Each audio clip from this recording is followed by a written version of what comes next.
One word that gets around, especially lately, is ego. In most contexts, it isn't used in a flattering way. People are apt to discuss another person's ego, its size, and what they believe is wrong with it. In simple terms, ego refers to one's sense of self and value. Having an ego isn't a bad thing in itself. It is a very normal human attribute. It is what makes us all individuals different from each other. If you were to look at the animal kingdom, you won't find individual egos. Mostly, animals are driven by basic survival instincts, finding and eating food, avoiding danger, and reproduction of the species. Humans, as life forms, do these things also, but there is an additional element. That element is in the desire that goes beyond basic survival instincts. We tend to see things and judge them as desirable, be they physical objects or personal attributes. We sometimes believe these things will make us better or more important.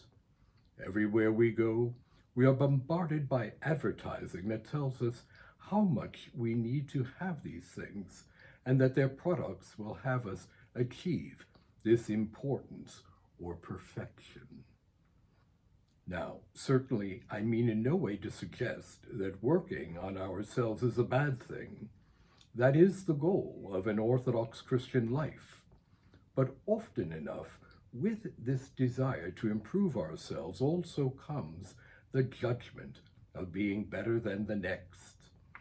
This is when the ego expands beyond acquiring physical things and enters into the realm of superiority.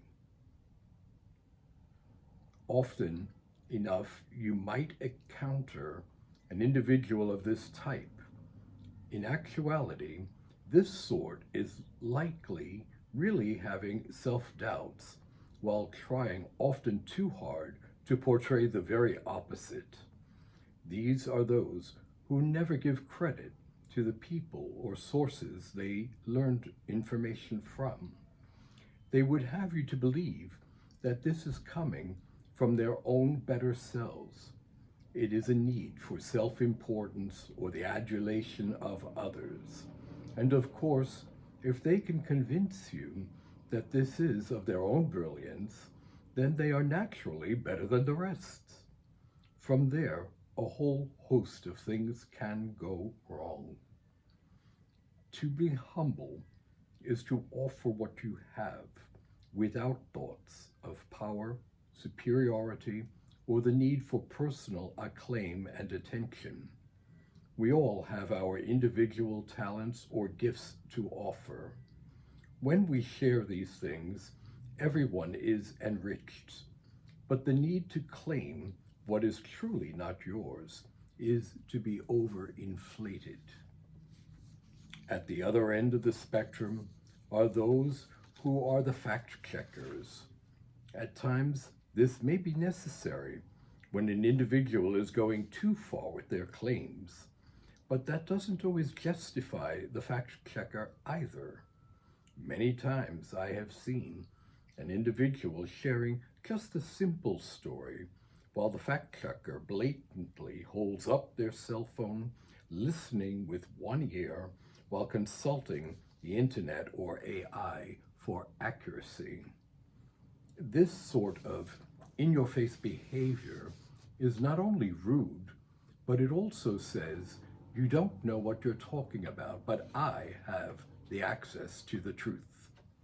It can at times be coming from the very same place as the exaggerate storyteller. There is nothing wrong with checking for accuracy, especially when discussing truly important things. But it is in their method where things can go wrong. This can be especially true amongst Bible verse quoters.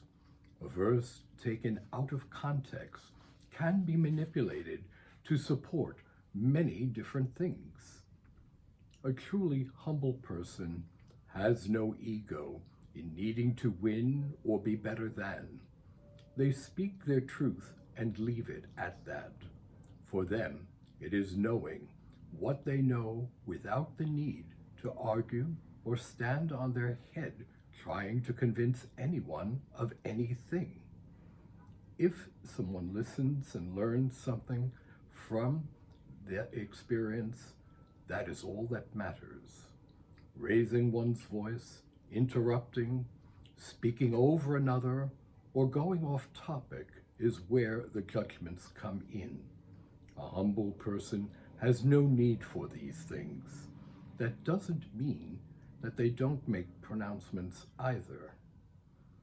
That would be just as bad.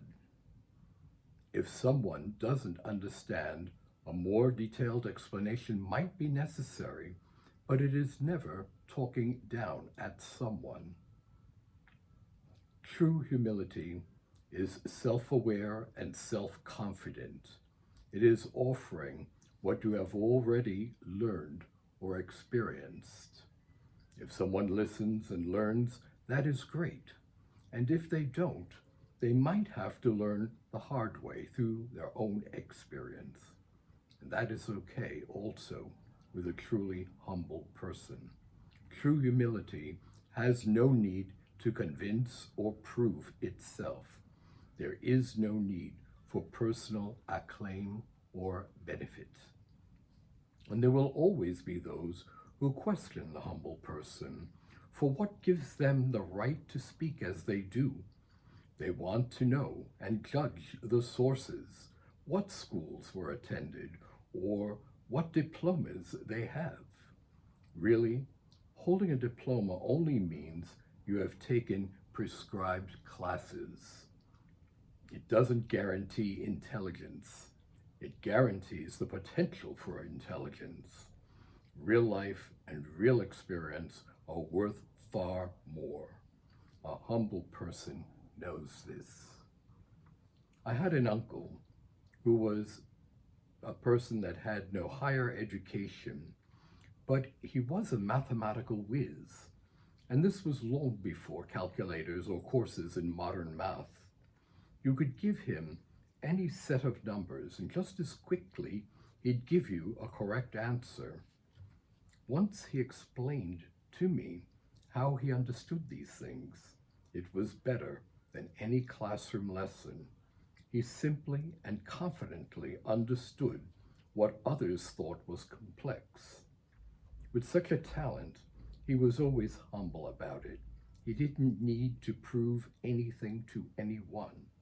But if you asked, he was patient enough to explain his method. He didn't need to be right or convince anyone of it. He simply just was who he was. And I must say, I was grateful for the help with my homework.